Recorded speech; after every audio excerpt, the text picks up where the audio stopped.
Sir আশেপাশে মাত্র একটাই ওয়ার্কশপ ছিল, সেটাও বন্ধ স্যার। এখন কি করব? আচ্ছা একটা কাজ করো, অফিসে ফোন দিয়ে আর একটা গাড়ি পাঠাতে বলো।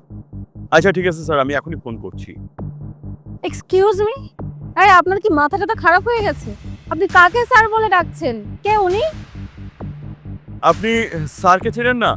স্যার হচ্ছেন এইচএস গ্রুপের মালিক সৈকত আহমেদ। আচ্ছা আমি তাহলে আসি। তুমি আমার কথা কিছু মনে করো না প্লিজ। আর তুমি তো জানোই আমি কথায় কথায় একটু মজা করি। ইনফ্যাক্ট তুমি আমার ভালো বন্ধু, তাই মজা করতেই পারি, তাই না? বন্ধু? স্যার বল, আমিও তোর মতো মেয়ের সাথে বন্ধুত্ব রাখি না। কেন জানিস?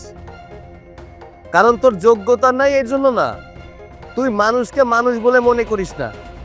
তুই আজকে চাকরিটা কেন পেলি না জানিস? কারণ তোর অহংকারের কারণে। চাকরিটা তোর জন্য বরাদ্দ ছিল।